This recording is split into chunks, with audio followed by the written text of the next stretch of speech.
Hey guys, coming at you today with a mobility tip looking at our thoracic spine, specifically extension of our thoracic spine. So if you're unaware, thoracic spine is going to be referencing anywhere from like the mid-back all the way up through the upper back all the way up until we get to our cervical spine and the neck.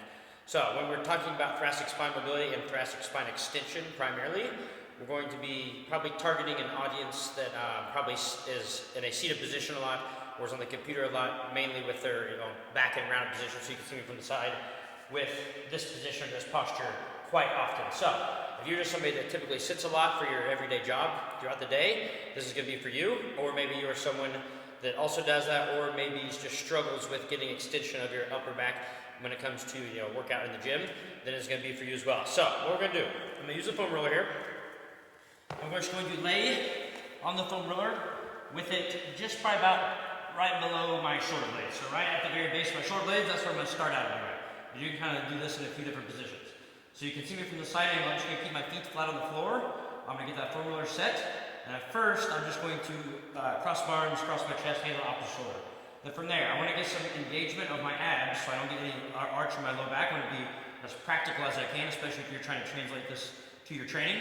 Try to get some activation of abs, keep the rib cage down so the rib cage does not flare, so I don't arch the low back. Starting here, and then all I'm going to do is try to extend back over that foam roller as far as I can without losing my ab engagement and without overextending through my lumbar spine. So, get everything set to the core. We're going to get the hands in position tight. We're just going to slowly extend back as far as we can. Hang out for just a couple seconds.